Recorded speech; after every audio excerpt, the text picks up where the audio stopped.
In 1985, the Disney film Return to Oz was released in cinemas, and a few years later made its way onto home VHS.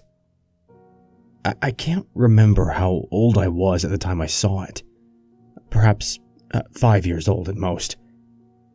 I knew right away that there was something unusual about the film, something especially disturbing. I remember that the first time I saw it, I cried. I remember watching the film, glued in place in front of the television, not out of involvement, but out of terror. And truth be told, it is a bloody scary film. And now before you groan and go to read something else, don't worry. This isn't a story of a haunted videotape. The film itself played out perfectly normally, as much as possible. Dorothy didn't turn to the camera and start screaming while blood poured from her eyes, or anything stupid like that.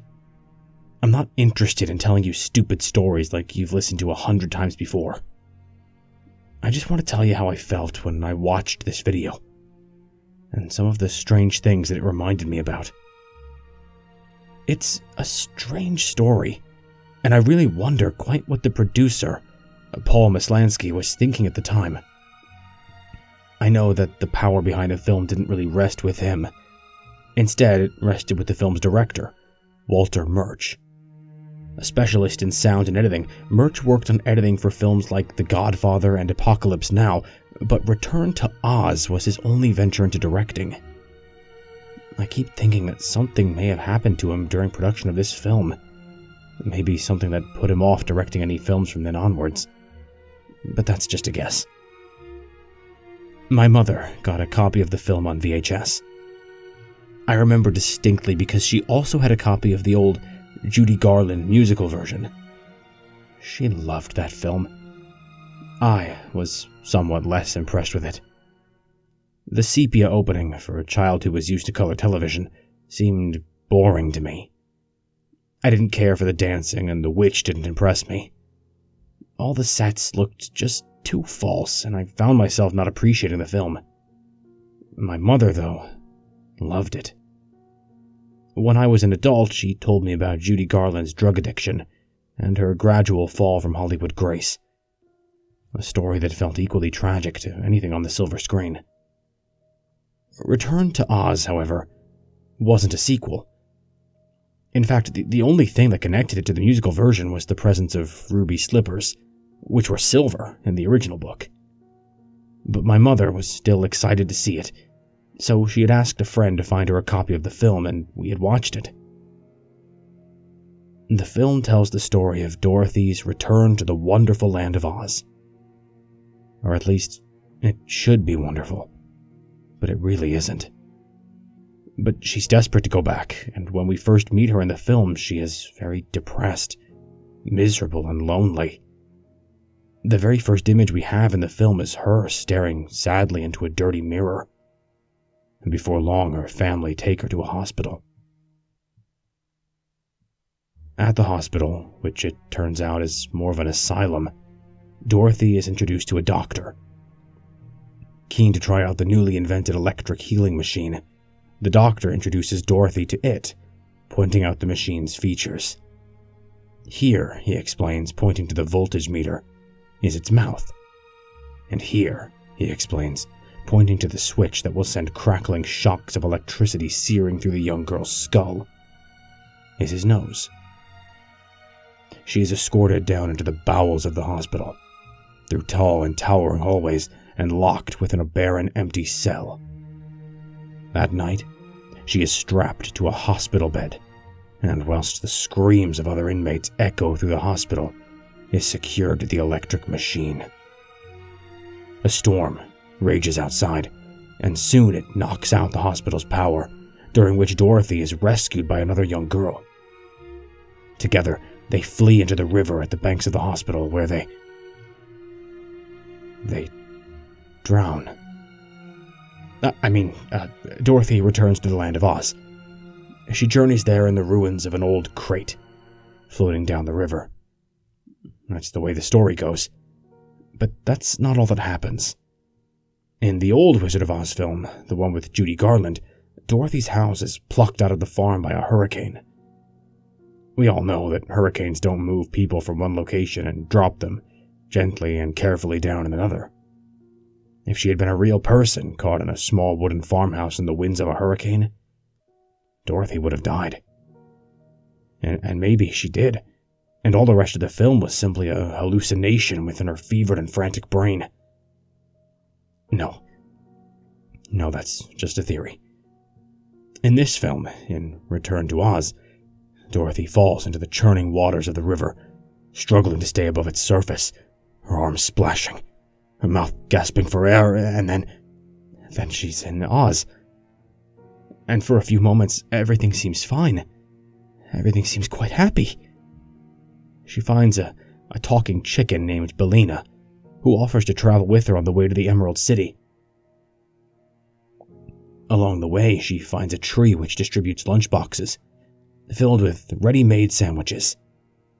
It's almost like everything may turn out all right once they get to the Emerald City, because then she'll be able to get back to her farm. Her farm, where she sat staring into the dirty mirror, her eyes heavy with despair. David Kerr of the Chicago Reader described this film as bleak, creepy, and occasionally terrifying. You don't want Dorothy to go home. Not to the world full of doctors who want to rip the happiness from her. From the nurses who tie her down. From the towering hallways and electric machines with wide, grinning mouths. Soon, Dorothy finds her old farmhouse, the one which she crashed in her previous visit to Oz. It sits in an overgrown forest. No cheery dancing munchkins to be found here. Only wild vines and twisted trees. Dorothy wipes the dust that has etched its way over the windows, trying to see inside. Then, she finds the yellow brick road, only to realize that it has been uprooted, its bricks broken and shattered. The land she wanted to get back to is twisted, nightmarish, and hostile. The old farmhouse. I grew up in a small village in the rural areas of Cornwall. We had farms around the landscape, and I could climb up one of the small, gently sloping hills and look out into the horizon and see only fields of wheat for as far as it went. And that was my Kansas. I think it was late summer when I found the old farmhouse. I'd gone out to explore, despite my father's instruction to stay in our house's garden. I'd hiked my way over the old, crumbling stone wall that bordered our garden, and made my way into the fields, venturing as far as I could before the sun would set. I avoided the fields with the cows, great towering things, and the clouds above gradually began to grow dark and pendulous. I'd gone further than I had before, keen to examine a small copse of trees in the distance that I'd never been to before. It was there, down near the foot of the hill, that I'd seen the old farmhouse for the first time. I'd hurried down to the house and ran up to the windows. They were etched with dirt. I could barely see anything through them. I stood up on my tiptoes, trying to look into them. I could only make out a brownish haze.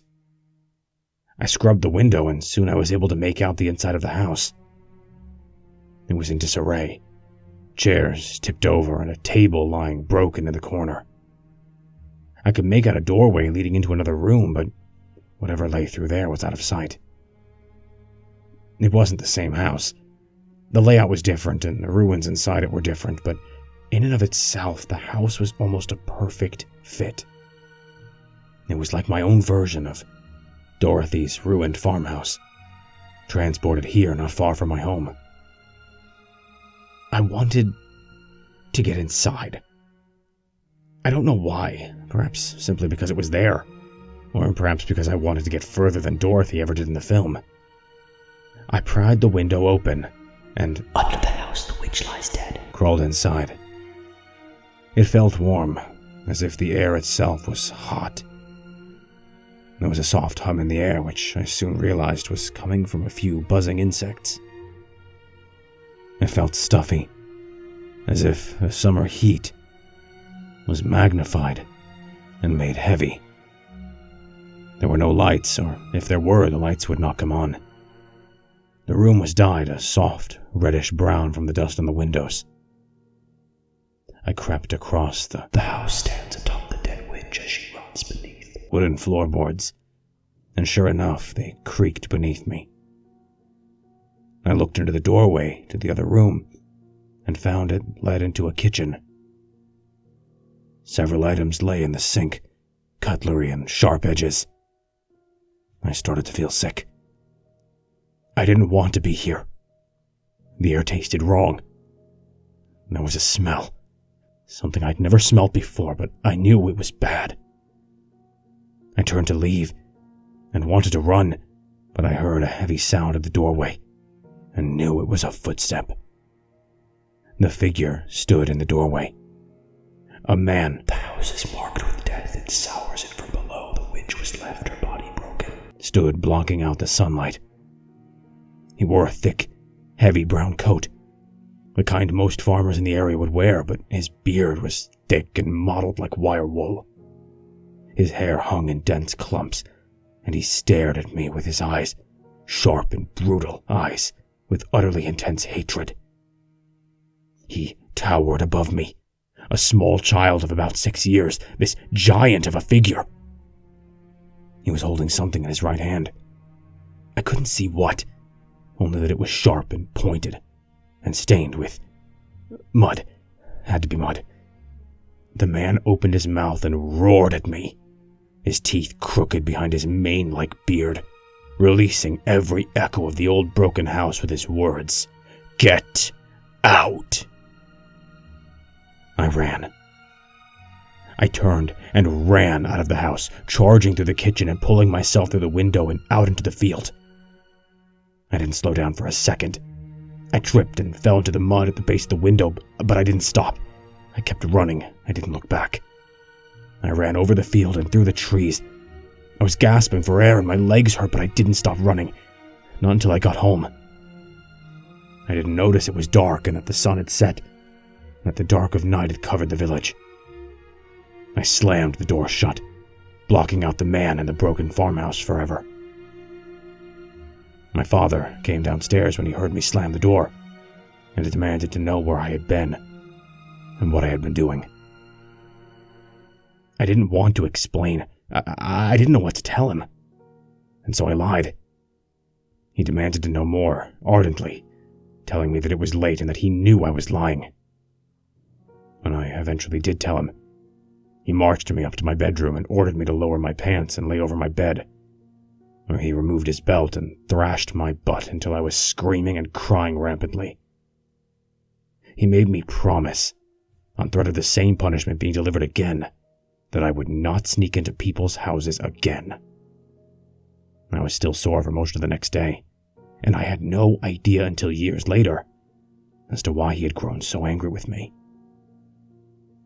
When I did find out, it was in my teenage years. Our family had moved away from the village, into a small house in a large city. The change had been considerable, not just in terms of the building, but of the new lifestyle. It became impossible to avoid hearing about the world around us, and I no longer had my parents' continual presence to shelter me from the information that you could find on the newspapers or the internet. It was on the evening news that I had seen the photograph of the man in the old farmhouse. The reporter explained that he had died in prison, serving his life sentence for the murder of 4 young children, all aged between 4 and 9 years old. He had been arrested a month after my dad had taken his belt to me and made me promise not to venture into strangers' houses again. In prison, he had committed suicide. The news didn't say how. I later learned that he had broken off a sharp edge of his toothbrush and swallowed it, slicing open his throat. He choked to death on his own blood. Dorothy continued her journey down the broken ruins of the yellow brick road. And so did I. When Dorothy arrived at the Emerald City, she finds all her friends, but they've been turned to stone. They stand around the ruins of the Emerald City, their bodies lifeless. The city is abandoned, with only their bodies left gray and stoic. The Emerald City is a mausoleum. But it's not unoccupied. In one of the most terrifying moments of the film, we meet the living occupants of the city. It tumbles into view, moving on 4 legs, each leg ending in a screeching, rusty wheel. At first, we see its face as a black, twisted mass of tissue and muscle, corrupted into a maniacal grimace, eyes peering out with a cold, biting glare. Then it lifts its head up, revealing that the previous face was simply a false one, its true face hiding beneath. It laughs. "Come here," it rasps in a guttural scream. It laughs and laughs. More of them appear. 3, 4, a whole gang. Dorothy flees, and I would clutch my hands to my eyes, hoping to block them out and just make the nightmarish creatures go away. Dorothy finds, locked in an old chamber in the Emerald City, a mechanical guardian called TikTok, who offers to protect her from the wheeled monsters. This creature has its own mechanical face, much like the one on the electric shock machine back in the hospital in Kansas. But it is Dorothy's friend, and it fights off the wheelers and discovers that the city has been taken over by an evil witch called Mombi. TikTok isn't terrifying. He's a friendly, amicable character. The same cannot be said for all of Dorothy's friends, but we'll get to that. First, we need to talk about Mombi. I didn't recognize her as a child when I first watched the film, but Mombi was played by Jean Marsh, who also played the nurse that strapped Dorothy into her hospital bed at the start of the film, and who chased Dorothy into the river to meet her fate. She was, for 5 years, married to John Pertwee, the actor who famously portrayed the 3rd incarnation of Doctor Who, and perhaps more relevant to this story, played the character of Worzel Grummage, a scarecrow who was brought to life. I mention the scarecrow because Dorothy's other companion is a prisoner of Mombi's. When Mombi traps Dorothy in her tower, the young girl from Kansas meets one of Mombi's failed experiments, Jack Pumpkinhead. Jack is a terrifying creature, taller than any adult actor in this film, with stick-thin limbs which seem to go on forever. It stands unsteadily on elongated legs, wearing a tattered old discolored coat, its fingers ending in long, reaching branches. Atop its neck sits a pumpkin in the place of a head. When the creature moves, it does so in sharp and sudden jerks, pulling its hands along as if they were alien parts of its body. Its voice is sickly sweet, provided by Brian Henson. Brian Henson is the son of the famous Jim Henson, and is now chairman of the Jim Henson Company. His voice is certainly the softest part of an otherwise terrifying creature. If you've ever seen The Nightmare Before Christmas, you may find some very interesting similarities with the film's lead character. And at several points throughout the film, Jack's limbs will break and fall apart, having to be bound back in place with rope.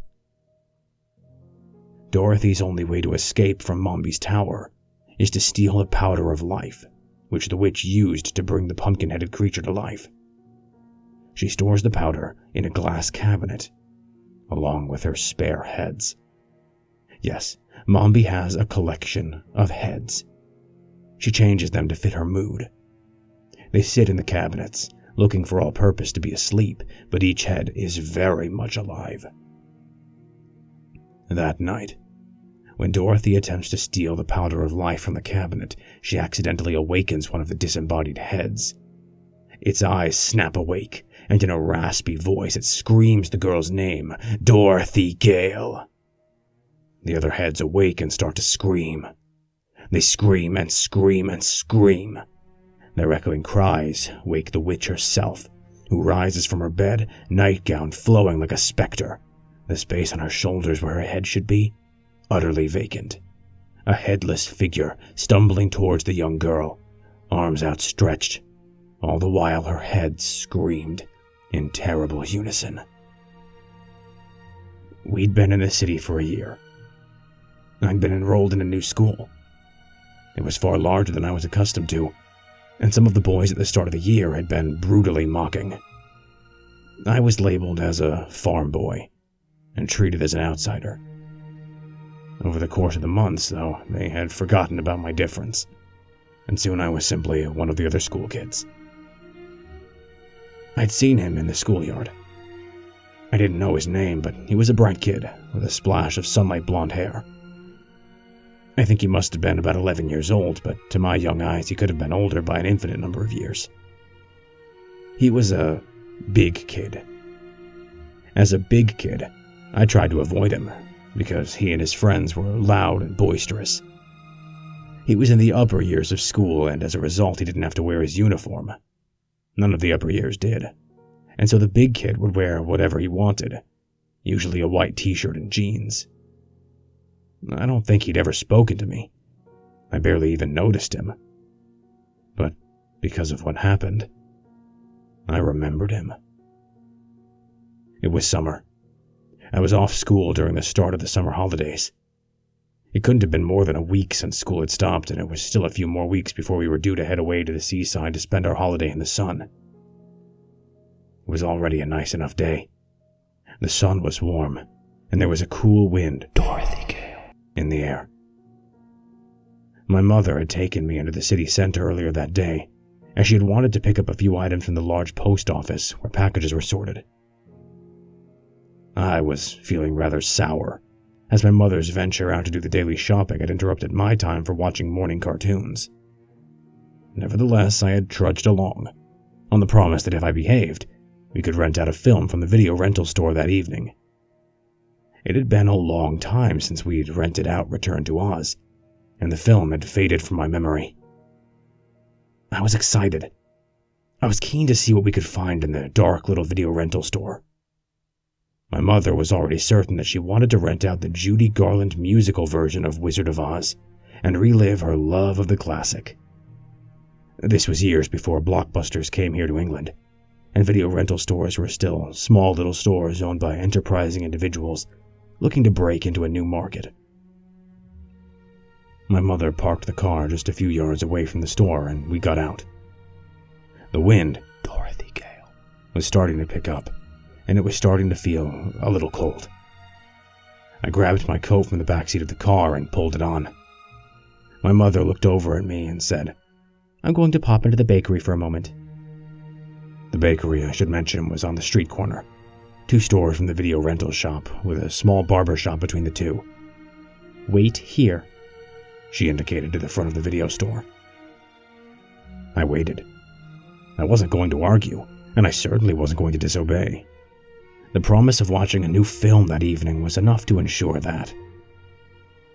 I waited for what felt like an age, but I'm sure was no more than a minute, when I heard the shouts from the other side of the street. I looked over. It was the big kid, in his white t-shirt and jeans, his bright blonde hair shining especially bright in the summer sun. He was on a bicycle along with 3 other friends. I recognized all of them from school, but just like the big kid, I didn't know their names. They were shouting to each other, circling around on their bikes, doing small tricks. One of the big kid's friends would make his bike hop back and forth. Another would swerve the front wheel, standing up tall on the pedals. The road was quiet. After about a minute, the group moved into the road, riding around the parked cars. It was a peaceful morning. About 11 o'clock, and the boys were cheering. One of them made his bike hop up onto the pavement, spinning the handlebars around as he did so. Not a single other sound broke the summer day. I watched the big kid and his friends doing their tricks for a moment, and then turned to look at the window of the video rental store. The window was full of posters, and I was curious to see what films they were advertising. I looked from one to another, barely noticing when the sunlight dimmed somewhat, as a cloud passed in front of the sun. The next light brush of wind, Dorothy Gale, felt a bit colder, so I wrapped my arms around myself and waited for my mother, when I heard one of the big kid's friends cry out. The truck must have taken the turn on the road too fast. I didn't see it turn, but when I heard the cry, I turned to look and saw it tearing down the road. It was a huge truck, massive, towering, and ferocious. Its carriage smashed into one of the cars on the far side of the road. The boys in the street started to turn and run, panic in their steps. One dropped his bike and ran on his feet instead, the scream of the truck's brakes suffocating his own scream. The big kid didn't move. I don't know why he didn't move at the time. I realize now he was rooted to his spot by fear. His shirt whistled around him as he stared at the truck, eyes wide, mouth open, a scream echoing from his mouth. He tried to raise his hands to cover his face, as if his thin arms would defend him from the monolithic 10-wheeled truck that was charging out of control towards him. He was screaming, and screaming, and screaming. The truck bore down the street, and even though it was almost 30 feet from where I was standing, I felt the air hit me in a hard gust, Dorothy Gale, as it charged down on the big kid. The truck didn't even collide with him, it simply poured over where he stood, his body buckling underneath it, folding like it was made of paper. His head, at the height of the top of the wheels, was torn free. There wasn't much blood, but the force of the truck colliding with the big kid ripped the boy's head from his shoulders and sent it hurtling across the road. The big kid's head struck the road, and suddenly it was nothing more than a hunk of meat, like a prop in a movie. I wasn't screaming. I couldn't. My throat simply wouldn't make any sound, except for a series of wheezing gasps as I tried to pull enough air into my lungs. I couldn't scream, because I couldn't breathe. But there was screaming in the air, Dorothy Gale, and I couldn't figure out who was screaming. Then I realized. It was the head. The big kid's head, swaying lightly as it lay on the side of the road in the gutter, emptying his last sounds from the ruin of his throat, an awful scream that rattled from the severed neck just for a few short seconds. The truck had stopped where it was, its brakes bringing it to a stop all too late, but beneath its wheels the big kid's body twitched for a few moments more, his arms playing out the last moments of his muscle memory as he tried to feel around in the empty air above his shoulders. The witch kept a collection of heads. She changed them and would wear a different one depending on her mood. And after a few short, terrible seconds, the movement ceased. The screaming stopped. The big kid, who had less than a minute before been a living person, was rendered into pieces of unmoving matter. Human meat, broken apart and empty. My mother ran from the bakery over to me and pulled me out of the way, hoping that moving me out of the scene would push what I'd seen from my mind. But it wouldn't work. I closed my eyes, but the image didn't go away. I could still see the big kid's head, the side of his face ripped and caved inwards like a dessert bowl, his eyes in the wrong place and his mouth open as he let fall the last echoes of his scream. Dorothy, of course, had fled from the witch's twitching, lurching body and her collection of screeching heads. She had run away and escaped the horrors. I wasn't quite so lucky.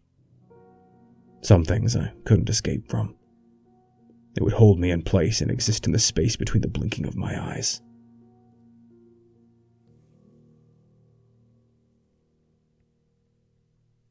With the powder of life, Dorothy was able to throw together a mass of assorted items in the witch's tower. A sofa and a moose's head and other random junk, and brought it to life, creating an assorted mishmash of a creature. It was called the Gump, and like Jack Pumpkinhead, was a jumbled homunculus of items. Dorothy flew away on the winged Gump, flying across the deadly desert. The deadly desert. A mass of sand at the border of Oz, which, if you so much as touched the sand, would cause you to turn into sand yourself. Several of the wheelers pursued Dorothy, and when their wheels touched the sand, they collapsed. Their bodies yellowed, cracked, and fell apart. Their bodies sifting in the wind, the lines and curves of their faces shattering and breaking apart. The Gump rips apart in the air, its wings breaking, and Dorothy and her friends crash land onto the mountain of the Gnome King. A sinister creature formed of living rock, the Gnome King was played with austere and stern decorum by Nicol Williamson, a Scottish actor who forged his way through many respected Shakespeare roles on stage and screen, before his death in 2011. Williamson also played the Doctor from the hospital back in Kansas. That both the sinister Doctor and his beastly assistant had been incarnated in Oz, actors and all, makes me all the more sure that the dark and sinister Oz of this film is but a flash in Dorothy's memory, as she drowns in the river during that storm. No, she doesn't drown. No matter how many times I try to remind myself of the story, I keep thinking that she drowned. I've seen the film many times as an adult, and yet each time I watch it I find myself thinking as she falls into the churning waters of the river. It is here, at this point, that she drowns. I know with my conscious mind that she doesn't, but each time I think back on this film, I remember Dorothy slipping beneath the thrashing waves, her skin wet and cold, gasping for air, drowning beneath the weight of the water. No, Dorothy does not drown. That's not the story in the film. I keep remembering the film differently. I keep thinking that she drowns, but she doesn't. She doesn't drown. Dorothy does not drown. She goes to Oz and rescues her friends who have been captured by the Gnome King. She goes into the Gnome King's treasure chamber, where he has turned all of her friends into ornaments, and she brings them back to life. She, little Firuza Balk, in her first film role, she didn't drown. She went on to be Stacy in American History X. She didn't drown. She brings them all back to the Emerald City, and the Gnome King dies. The evil witch Mombi, she is captured by the heroes, but the Gnome King dies. Dorothy's companion, the talking chicken called Belina, drops an egg into the Gnome King's mouth. The Gnome King, at this point in the film having become a gigantic creation of living rock, gags and chokes. He rasps out the words, "Eggs, poison," and crumbles. His entire body breaks apart slowly, chunks of rock falling away, taking his face with it. Eggs, poison. Eggs are, of course, not poison. In the film, they are only poisonous to the Gnome King. I never did understand why. And when I was a child, I didn't even realize that it was a condition purely to the Gnome King and not something that would affect any of the other characters, human or otherwise. The statement was simply a proclamation, a warning.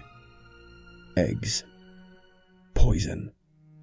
Whilst his face turned to rock, churned, boiled, and fell apart like pebbles.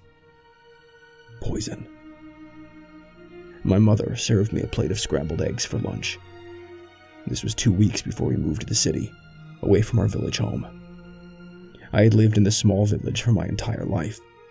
We had no more than 30 buildings and a single main street with its local shop, pub, school, house, and church.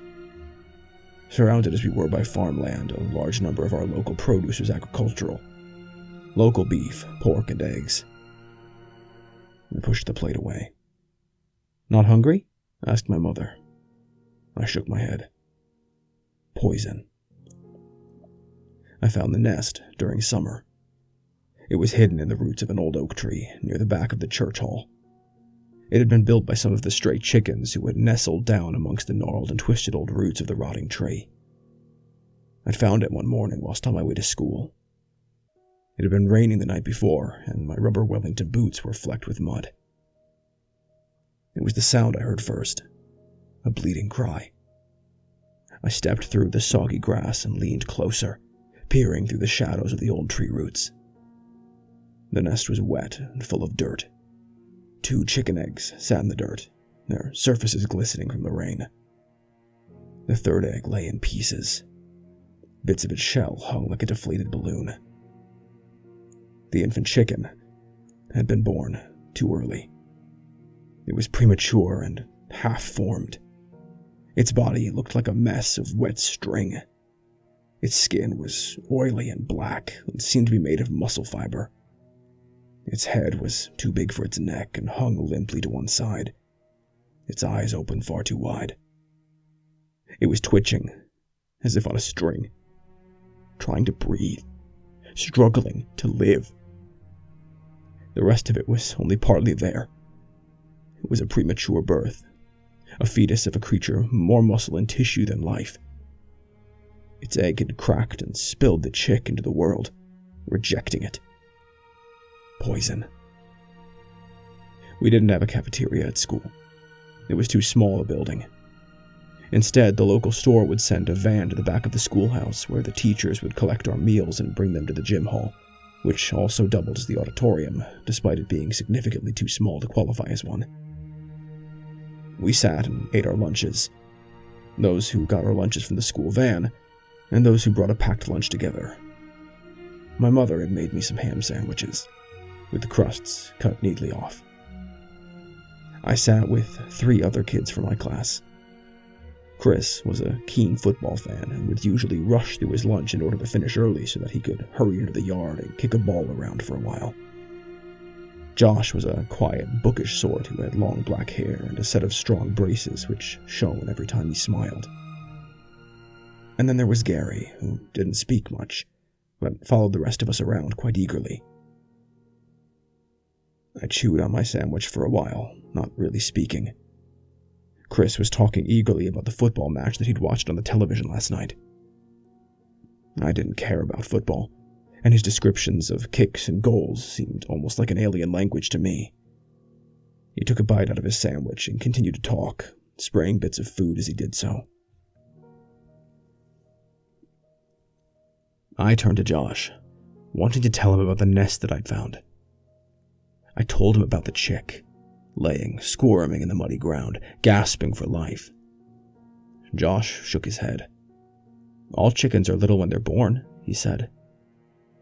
I tried to explain that it wasn't simply a baby chick, that it was half-formed and dying. But I was only a child, and wouldn't form the description properly. At best I could explain that it had been born wrong. Chris took another bite out of his sandwich and made a soft coughing sound. And Josh said that maybe a fox had found the nest and was eating some of the eggs, and that maybe it had left the dead chick behind. I tried to explain that this might be possible when Chris coughed again. I turned to look at him. His face looked wrong, brighter and puffier. He coughed again and again, louder, and began to motion towards his throat. A few other kids from nearby turned and noticed as Chris's coughing became more insistent. He dropped his sandwich, one he had got from the lunch van. It fell open, the slices of bread separating to show the creamy white shade of its contents. Egg mayonnaise. Chris tried to stand up but couldn't, tripping as he did so. Josh rushed forward, trying to slap him on the back. "Help!" he shouted. Chris was clasping at his throat now, his face flushing from a pale red to a deeper, more blood-like shade. He was growing frantic and began to panic. He was wheezing for air, the breath trying desperately to fill his lungs, but he couldn't. And without any air, he would drown, choke to death. But that wasn't right. That wasn't what was killing him. I knew what was killing him. It was the poison. The eggs in the sandwich. The teacher was running over, but Chris had fallen to the floor at this point, his rasping gasps for air filling the small hall. He twitched, thrashing for air, his skin turning a darker shade of red, and I thought about the chick, which was doing the very same. I grabbed the teacher's arm. "It's the eggs," I said insistently, my eyes stinging as I felt tears in them. "The eggs. They're poisoned." Chris was taken to the local doctor's clinic, where they found the obstruction in his throat. A large piece of eggshell, almost the size of a small coin, which had burrowed its sharp edge into the side of his throat. I still don't think the film is cursed.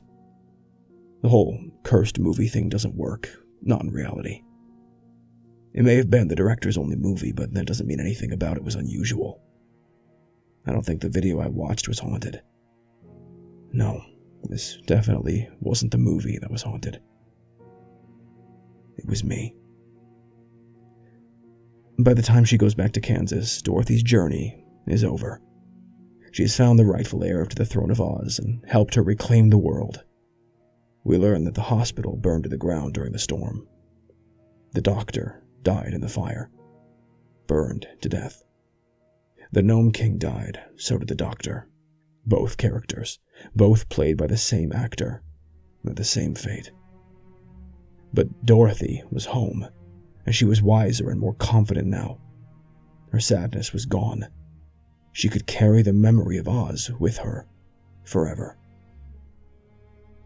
I wonder if that was her curse as well. That poor little Dorothy Gale would forever return to Oz.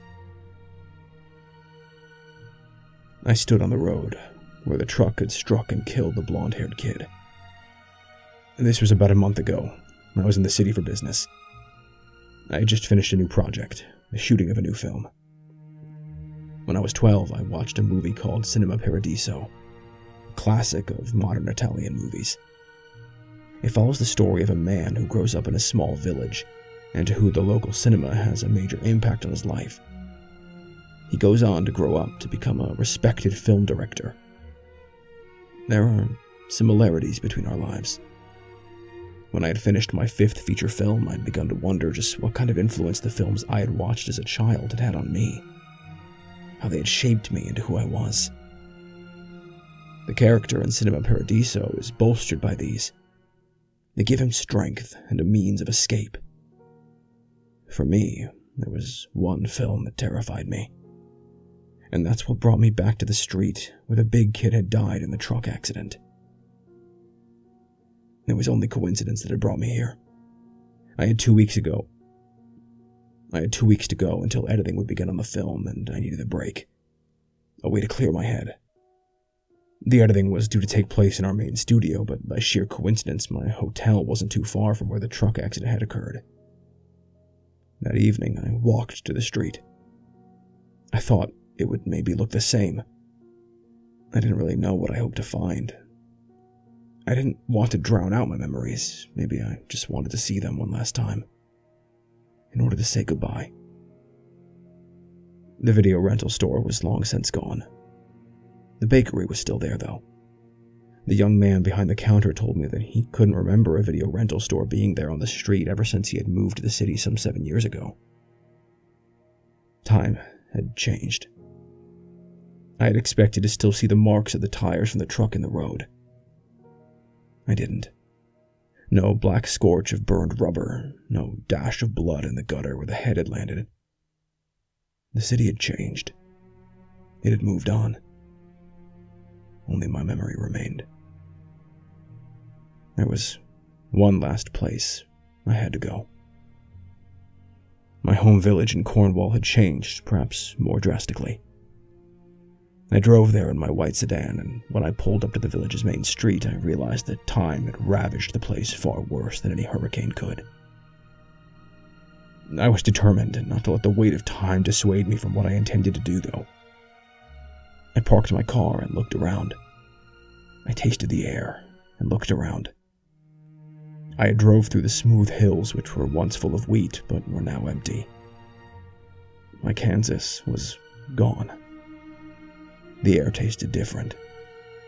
This, I thought, was my own return to Oz. The post office was shut. It had closed many years before. The small corner shop was now a Safeway, and even so it was a small one with only a single checkout. I went into the local pub, which I had never done when I was a child here. The man behind the bar barely took notice of me. All around me, the people seemed old, as if history had chewed on them and left their wrinkled faces gnawed. I didn't see any children here. The bartender told me that there weren't really any young families around here anymore. No work around here, it seemed. Only the old people who had once worked the farms, waiting for the dust of the earth to reclaim them. Being in the village was painful. I felt like a relic, something that the past had forgotten. Time had moved on. I had moved on. The village had not. It had struggled, and it had lost.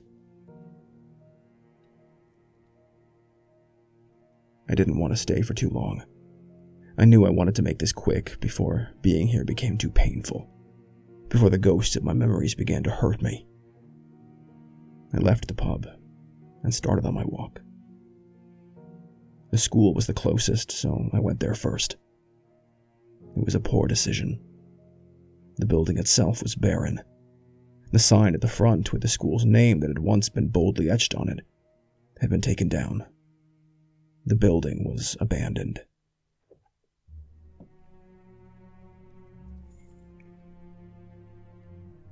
Without children to teach, there was no use for the school anymore.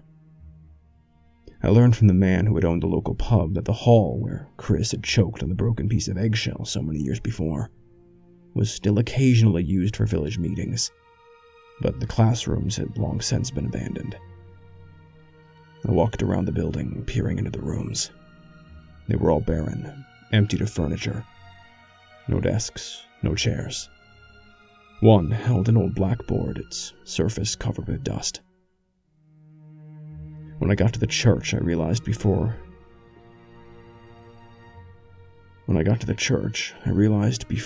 I even stepped into the yard that the old oak tree was long gone.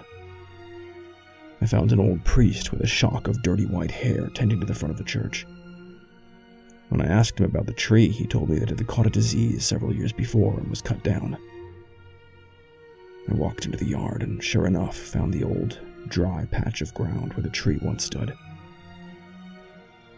The ground felt harder than the soil surrounding it, and rose in a steady lump, like a despoiled grave.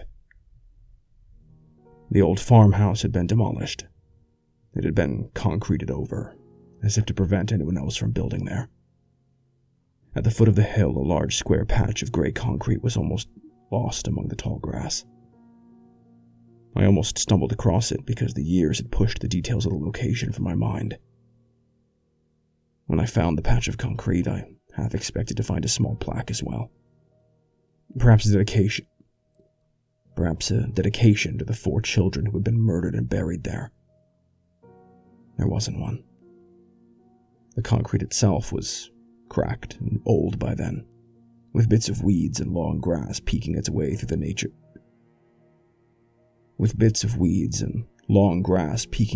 through like nature's own fingertips. It was almost, I thought, like the world wants to forget. I felt tired. The journey had been painful, bittersweet. I felt that I had made my homecoming, and felt the sadness that it would bring. I wanted to leave soon. The memories were too strong. Ones that were so powerful for me, but that the rest of the world had done its best to forget. I had made my journey. Or so I thought. But I wasn't done yet. The sun was starting to set by the time I reached the river. I don't know what brought me there.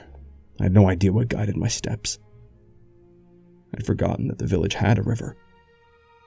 In the daylight, I thought the river might look beautiful.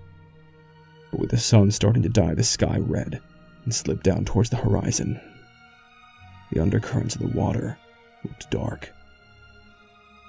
My feet had brought me here, almost unbidden, as if I was following a trail that was laid out for me a long time ago. This is where my broken, ruined yellow brick road leads me. And that's when I remembered. This is where she drowned. I didn't remember it all at once. The images came first. Her face, with her eyes wide in terror of the water splashing over her skin and making it glisten.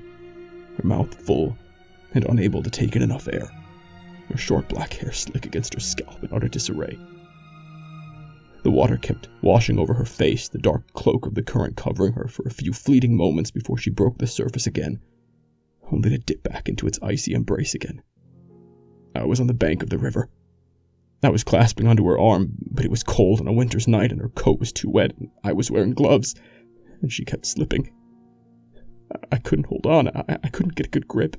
I wasn't strong enough. I was only 6 years old then, and she was 4, and the river had her. The river had held her in its grip, and the water was like fingers, and it had a better grip on her than I ever could. She was crying, shouting for me to help. The water was weighing her down and stopping her words from escaping. She was drowning, and I was panicking. I was meant to look after her. She was my sister, and I was her big brother, and I was meant to protect her. I was meant to look after her, and she was drowning.